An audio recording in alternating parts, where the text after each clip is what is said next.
Hey Guardians, welcome back to the Sinful Side of Things. I am Mr. Sin, back with another Destiny 2 video.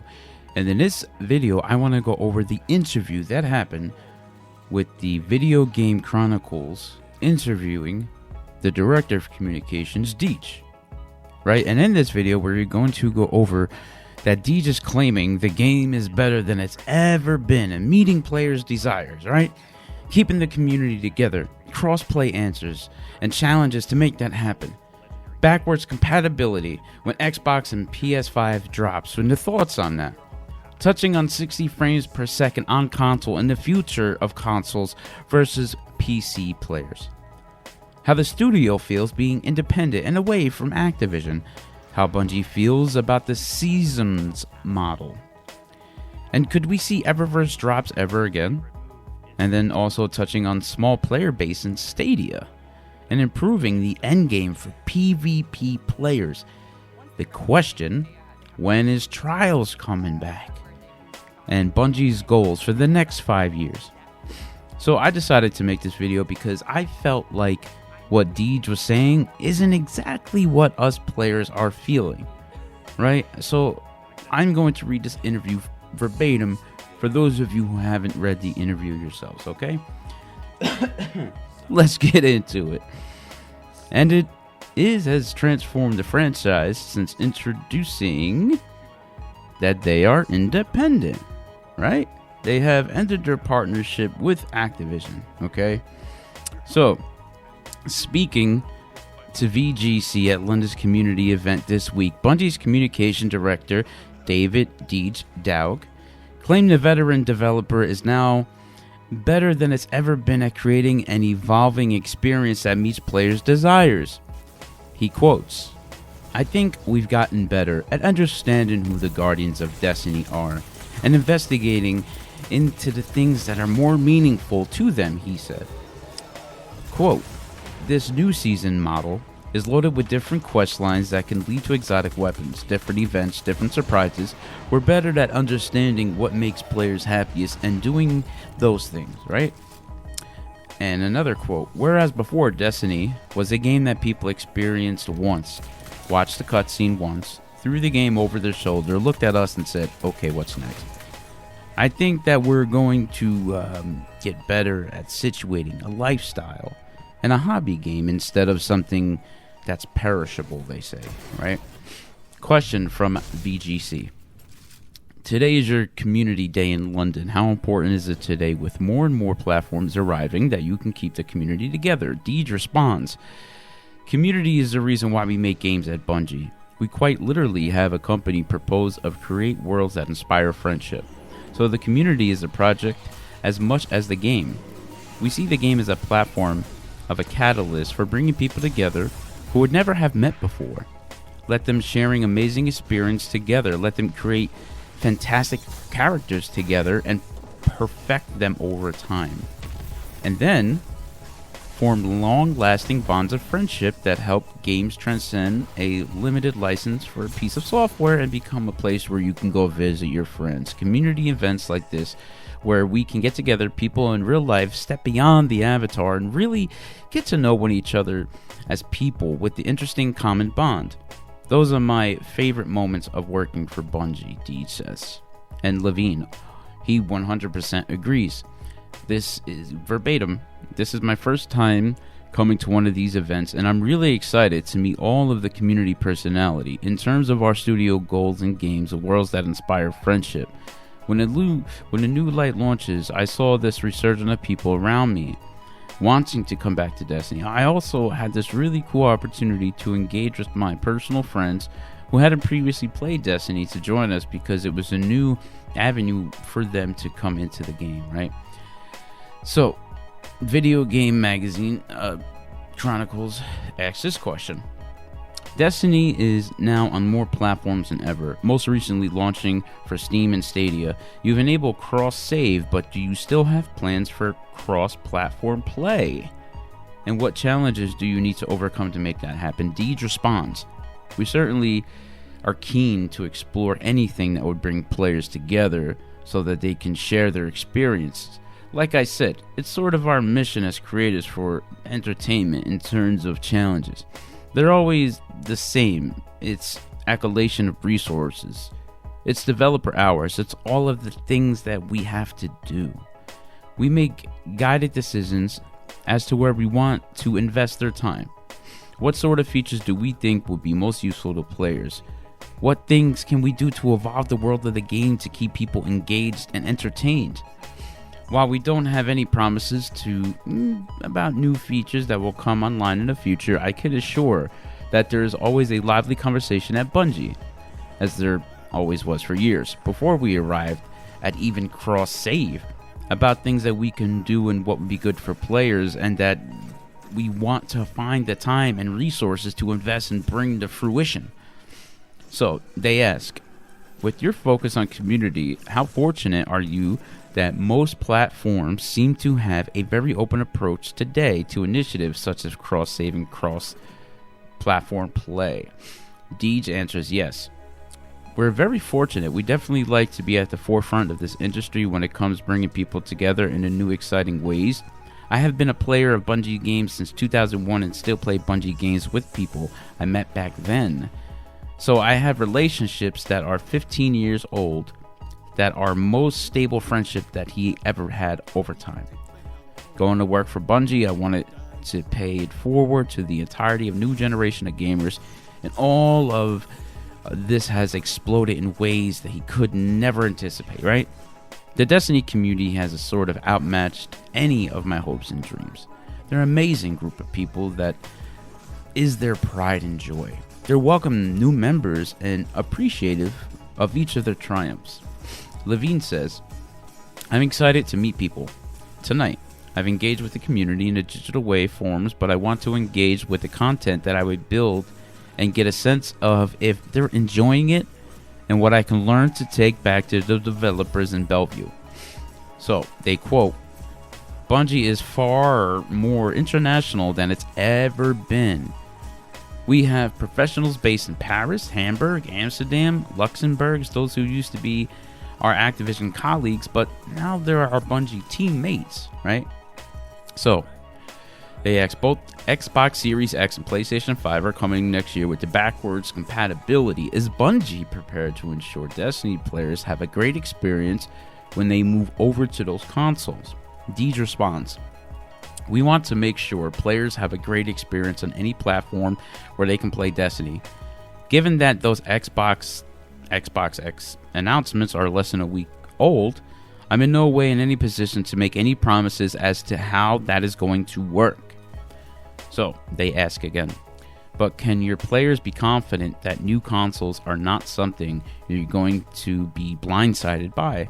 And Deej responds with, no, certainly not. If your players can be confident of anything, it's that we are at their service trying to provide as good as experience to them wherever they decide to play, and that there are no second-class citizens in our community. Everybody is served and rewarded equally. Okay? So, Video Game Chronicles ask, many console players will be envious of the 60 frames per second gameplay available with the PC version of Destiny 2.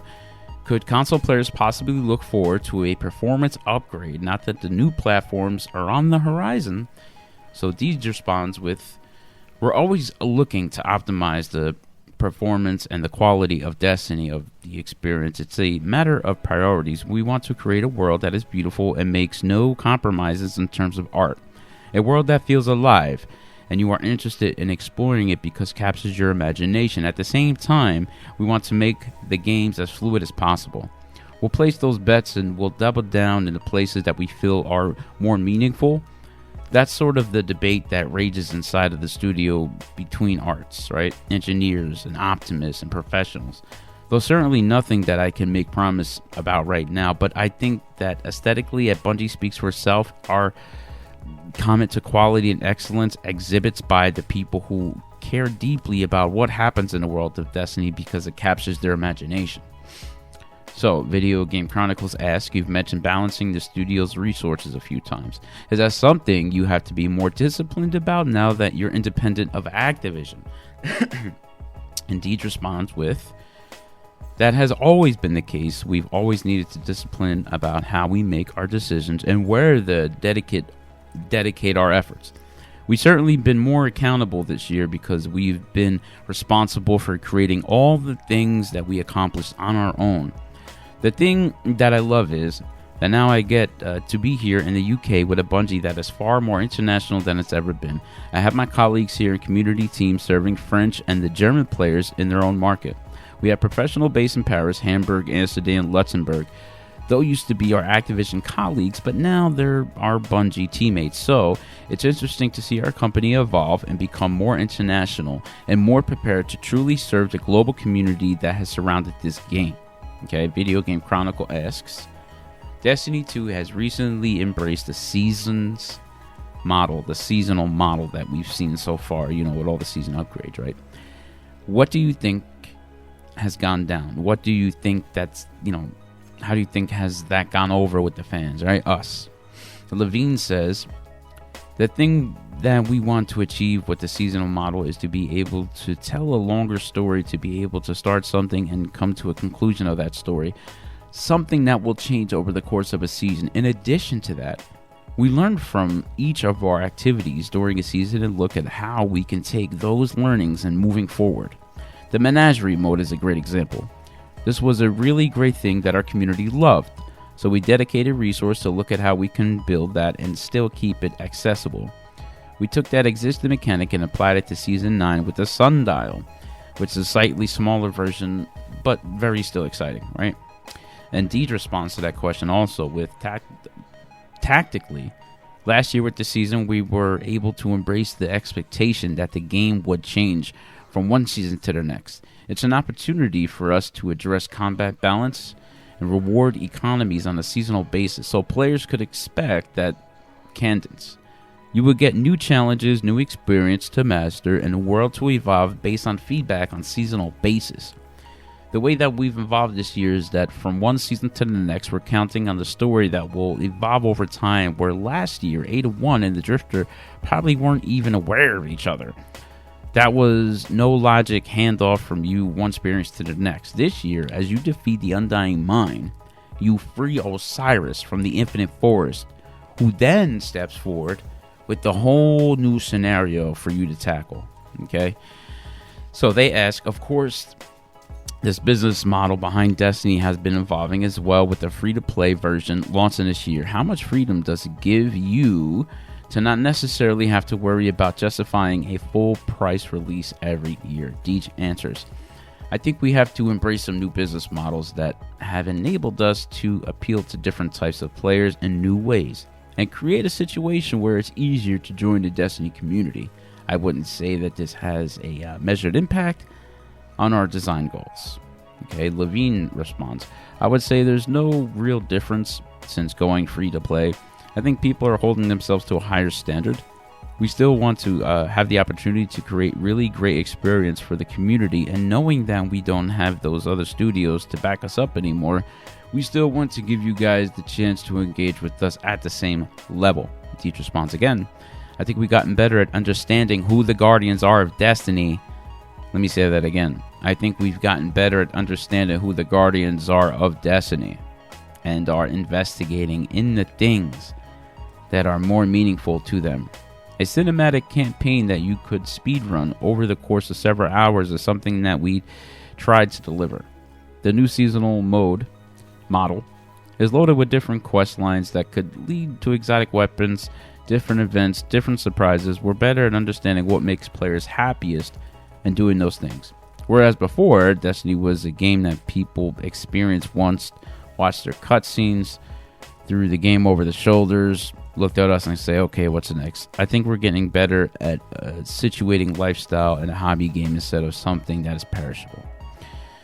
So, Video Game Chronicle asks, up until now, you use the Eververse service to sell in-game cosmetics. Could we start to see those made available via drops in the future? And Deej responds, there's no telling how the future may impact things like Eververse or an in-game economy. Season after season, we take the opportunity to adjust those things. Even with the beginning of Season of Dawn, Eververse underwent some change that was heavily motivated by players' feedback. The beginning of a season is a chance for us to address the things that need to evolve and to adjust. Okay, so Video Game Chronicles asks, You recently released Destiny 2 for Stadia, and it's been a little tough for players to group up due to their comparatively small size of that player base. Does Bungie have any plans to help solve that problem? And Deej responds with, I would invite anybody who is looking for friends to play Destiny with to migrate over to Bungie.net. We have LFG, looking for gamers, right? Tools, and we still solicit that ability to find friends and teammates to take them through the experience that they might have found, right? If our tools on a platform that were provided aren't acceptable, we always found the community to be innovative enough to go and find their own spaces where they can help new players. Any strong online community benefits from new blood and a welcome recruitment accumulate, and I think our community discovered that a long time ago.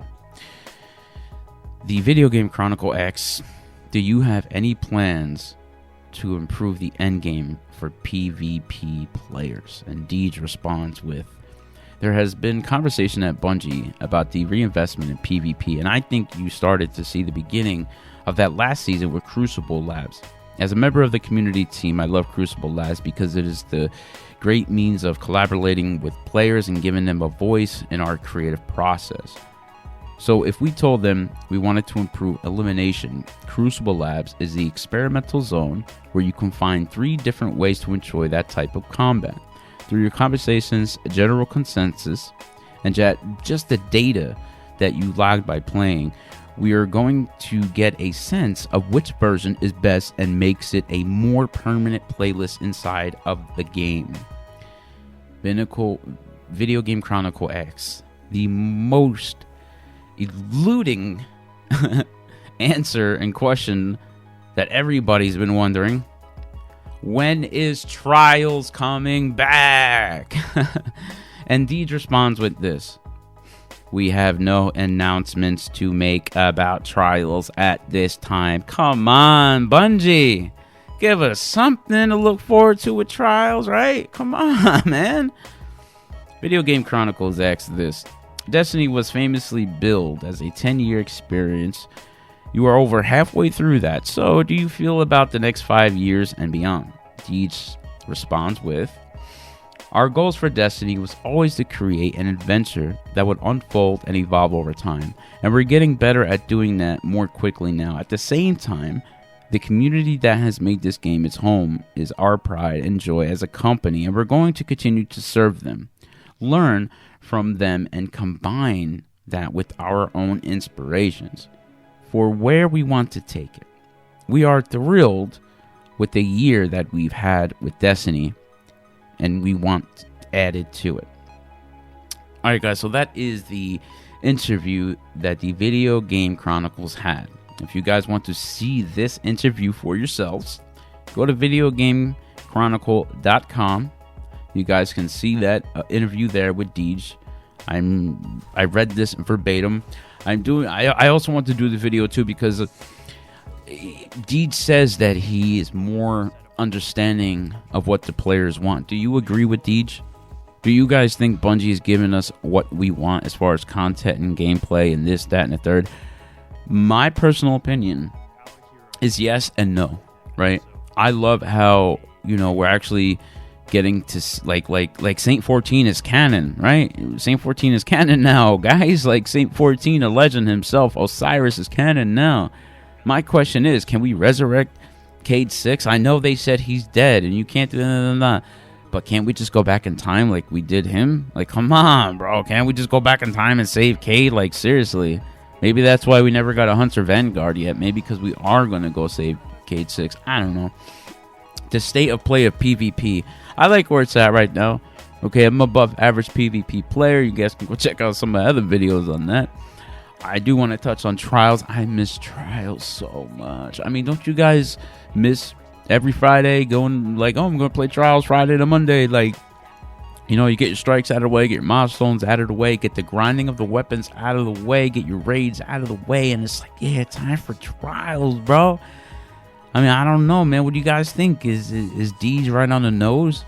Is he kind of like sugarcoating stuff? Do they really understand us players? Are they really giving us what we want? Is this what we want? The state of the game? Is this what we asked for? I don't know, man. I'm gonna have to say maybe. I don't know. And I like where they're going, right? I don't know, but anyway, I just want to, give you guys this heads up because, like I said, man, I am a diehard Destiny fan, bro. I make content for the fans. I've been doing my Destiny comic book collection because, it's $20. Those of you who can't afford it, there you go. It's for free on me, But with that being said, if you ain't sinning, you ain't winning. Eyes up, Guardian. If you like this, man, just drop me a like. If you're new around here and want some cool Destiny content, don't be afraid to hit that subscribe button, man. I'm a player just like you guys, man. I love Destiny, guys. I love this game, man. Anyway, I hope to see you out there, man. And if you're in a strike, and if you fall off the map or something, don't worry. I'll get you a revive. I'm not a cold-hearted blueberry. Peace.